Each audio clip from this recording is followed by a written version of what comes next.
Shalom, salam sehat, sukacita, dan semangat. Prapaskah hari ke-12, Minggu 28 Februari 2021. Saya berharap Ibu Bapak, Saudara-saudara berada dalam kondisi yang baik karena berkat Tuhan yang terus memelihara. Kita menyanyi dari Gita Bakti nomor 261 ayat 1 dan 2, Aku insan yang lemah.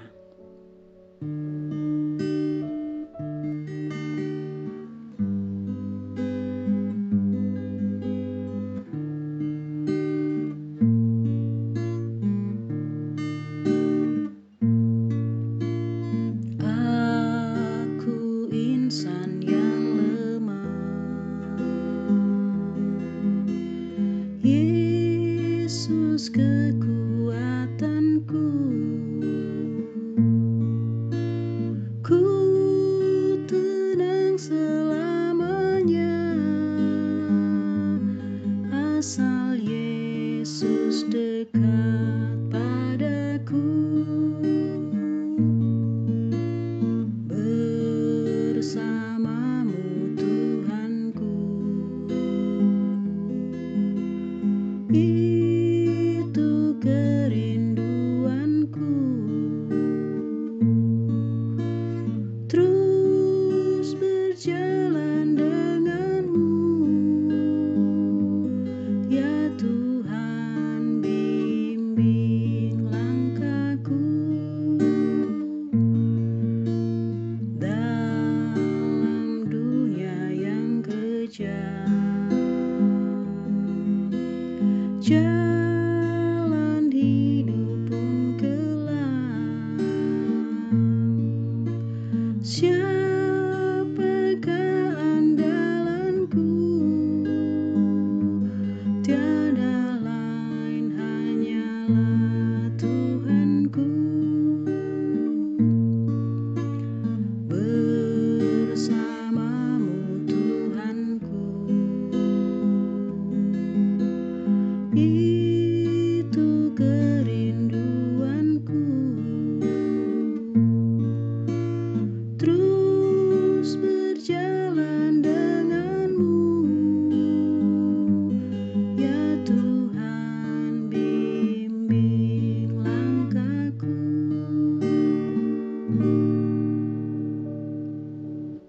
Mari kita berdoa. Dengan penuh syukur kami datang kepada Tuhan yang telah mengaruniakan keselamatan dan kehidupan.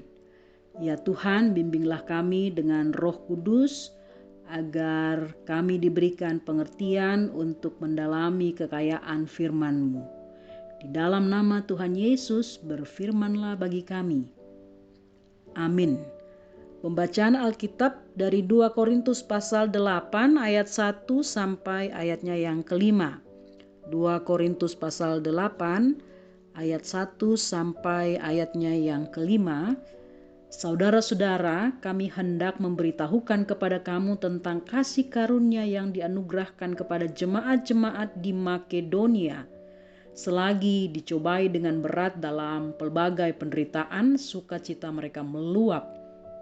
Dan meskipun mereka sangat miskin, namun mereka kaya dalam kemurahan. Aku bersaksi bahwa mereka telah memberikan menurut kemampuan mereka, bahkan melampaui kemampuan mereka.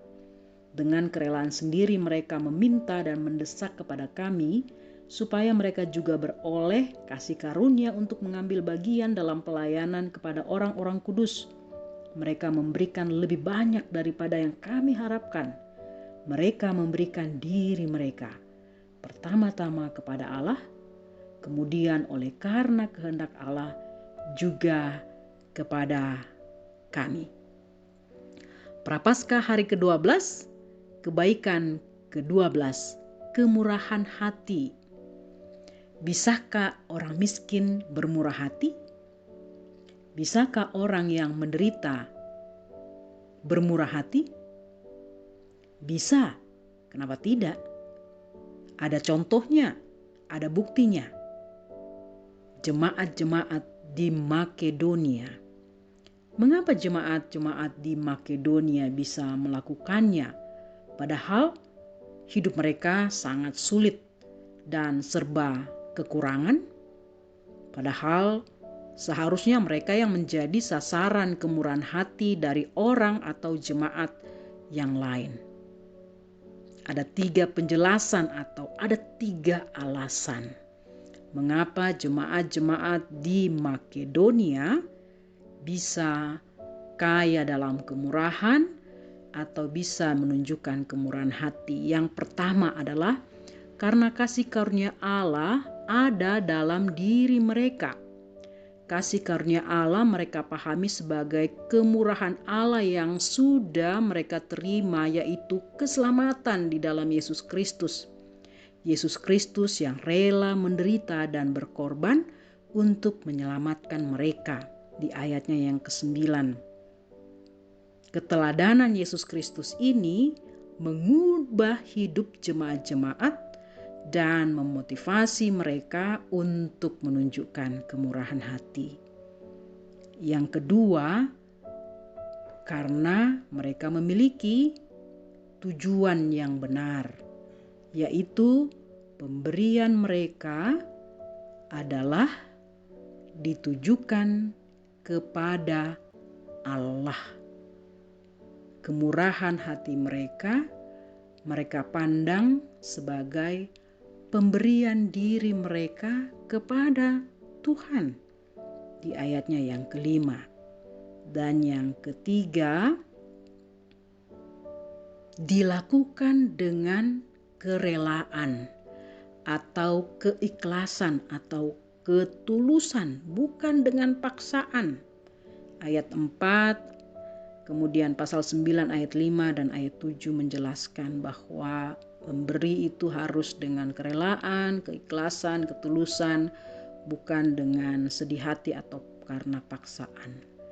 Memberi dengan sukarela, dengan tulus, menunjukkan kematangan iman dan kematangan kasih dari orang Kristen.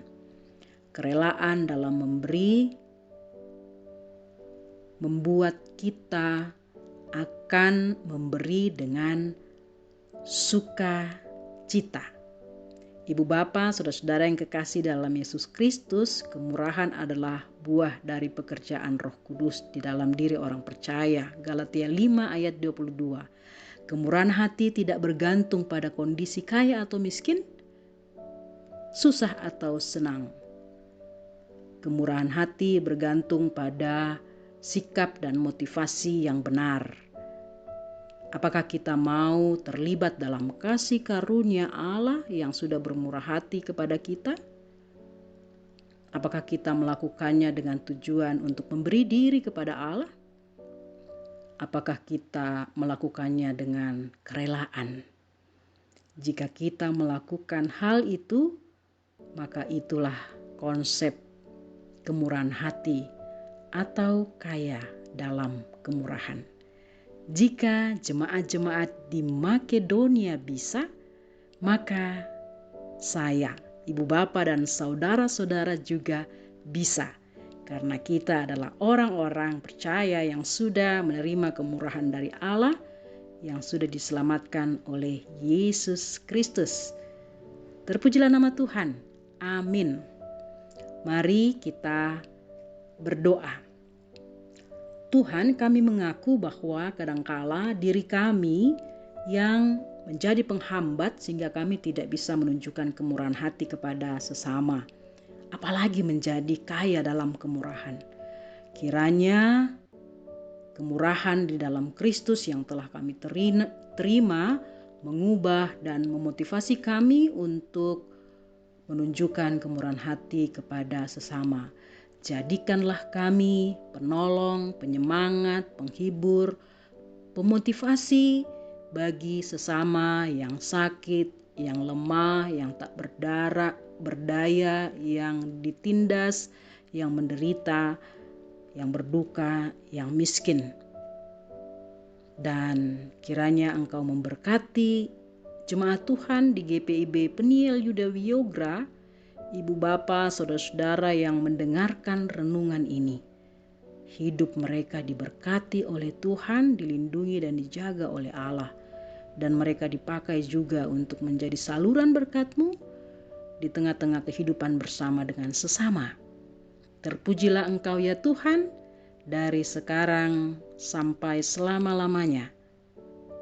Amin.